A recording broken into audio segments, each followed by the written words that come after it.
Welcome back, everybody, to Fresh Outlook. It is time for the lightning round. I am joined by the Ebru think tank. Alan Sanders from St. Peter's University, Robert Chase from Stony Brook University, and Tom Pruscia from Rutgers University. They only had your names. I remembered all of your universities. Being I get paid just like those NCAA players. Let's talk about the Maya Angelou stamp. Apparently there is a quote on it, something about a bird singing. It's often used as a quote that's attributed to her, even by President Barack Obama. Apparently she has said it, but other people, and another woman in particular, said it first. What are your thoughts, Tom, about the U.S. Postal Service making a big blunder such as this? Well, I would keep it in perspective. I don't know, in the case, the Martin Luther King statue and the memorial now in Washington, D.C. Has paraphrased a quote that's not exactly what Martin Luther King said. Was a problem. So I would say this is more just noise. But it's kind of like a sin on my part. This woman has written and said many beautiful that's words. Fair enough. Yeah. Why not take her words and put them on the stamp and immortalize them that way?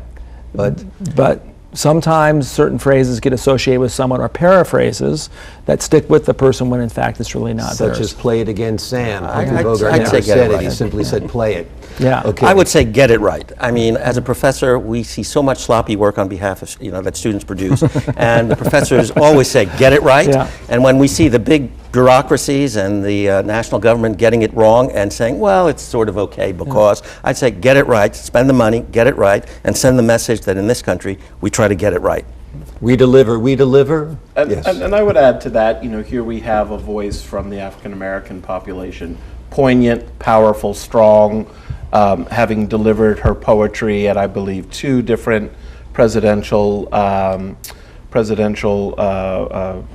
moments. And so it's really key, I think I agree with the rest of the cast members, that we need to indeed get this right and give her voice its proper role. Our next topic is Google. Julian Assange, the man behind Wikileaks, says Google is no better than the government. They are amassing vast amounts of information and data to be used against us.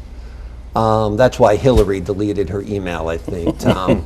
Because it was sweet Hillary at gmail.com, I think. I think this is, if anyone thinks that when you're using Gmail, Google searching, or any variety of these public websites that you're not being tracked, I think you're kidding yourself. So Google happens to be quite vast. Apple's doing the same thing. Microsoft's doing it.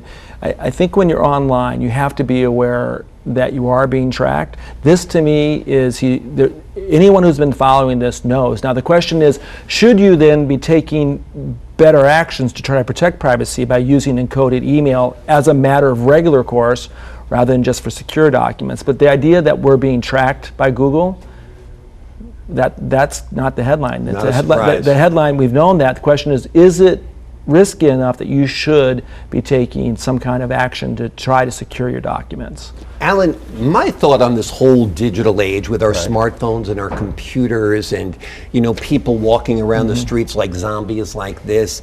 I was watching an episode of The Twilight Zone last night, and it was about a woman who was haunted by her phone ringing and how she picked up the phone and never knew who was on the other end. Nowadays, this rings and I see it's Alan calling from his office, and I could probably find out exactly where you're calling from and then use the GPS to find you. Lots gained, lots lost also. I mean, as far as human connection, talking instead of texting, and the mystery of life. I mean, you might wonder what your high school buddy is doing nowadays. That used to be a mystery, and you might run into him while Christmas shopping or something. Now you see what his grandkids are doing on Facebook every day. And that's the problem. I think people's privacy have been invaded to such an extent. They know about it, certainly, many of them do. And they welcome it in some cases. Some welcome it, but many people who don't welcome it can't do anything about it. And I think it's very useful to have a message from Mr. Assange, who has many problems, and sometimes even the devil will give you some useful clues, Is right? the devil? I think he's a hero. He exposed I'm all not the sure, wrongdoing because in government I think in some he put parts. some people in danger, and so I think we have to take that into account. But nonetheless, the message from him is, look, this is happening, and the real issue is, for those of us who object, and there are many people who object, what can you do about it? And the problem is you can't do much. And so it's very useful to have somebody remind us that perhaps we need to pass some laws perhaps we need to have a different attitude toward privacy, and people ought to have a real choice. If you want your life to be public, by all means. If you want your life to be totally private, we should have a choice. But I think we do have a choice. I mean, I think we found out during the Hillary email scandal that a lot of our elected leaders don't use email at all. Bill Clinton says, I never email. So people who are really adamant about protecting their privacy, and I can't imagine why Bill Clinton would want to. But Logan, try to work for a corporation with that attitude. You're going to be fired on the spot. All powerful people can do that, but Right, but the ordinary thing people also can't. is with email at work, you know it's being monitored. You actually are given documentation that says these emails are property But of your which employer. corporation can you go work for that will tell you, oh, we'll respect your privacy? Which They ones are won't. there? I'm saying they won't. Absolutely. So there's the problem. But then don't use work email for personal I agree. Absolutely. purposes. That's why Hillary didn't. I think within this, there are two problems. One is a generational problem, where we have an entire generation that lives their lives on the internet. They live their lives through texting and through Facebook, and they have no semblance of the difference between a private life and a public life.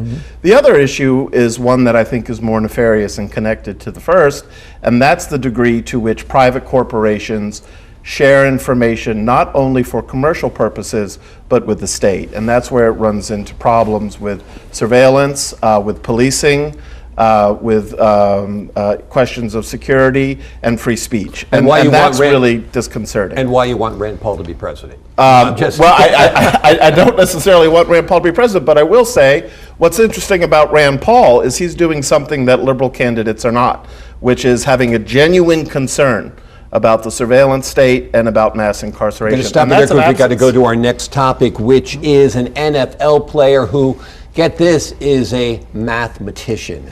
Now, if we were talking about a certain gender, a certain race, a certain religion, I think we would say it's anti-religion, anti-race, sexist. So what? This guy's a mathematician and he's an athlete. Isn't that what we aspire to be when we are all Renaissance men?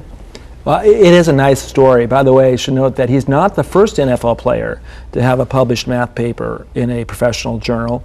There was Cincinnati Bengals quarterback in the 1980s who also was a mathematician of some minor note. But I think it stands out so much is that, number one, it's mathematics, which is always surprising when you find a mathematician, and number two, that it was one of our athletes, which this goes against the general discourse, which is they're not great students. Yeah. We only have about 20 seconds left. Women on money. I always thought there was a Susan B. Anthony dollar, but apparently that's not good enough. We need to get women on another paper tender as well? I agree, and it's particularly appropriate that it should replace President Jackson, who was one of the more racist presidents of our among the presidents pertaining to Native Americans. So I think it's the right thing to do, both for the Jackson issue and the women issue.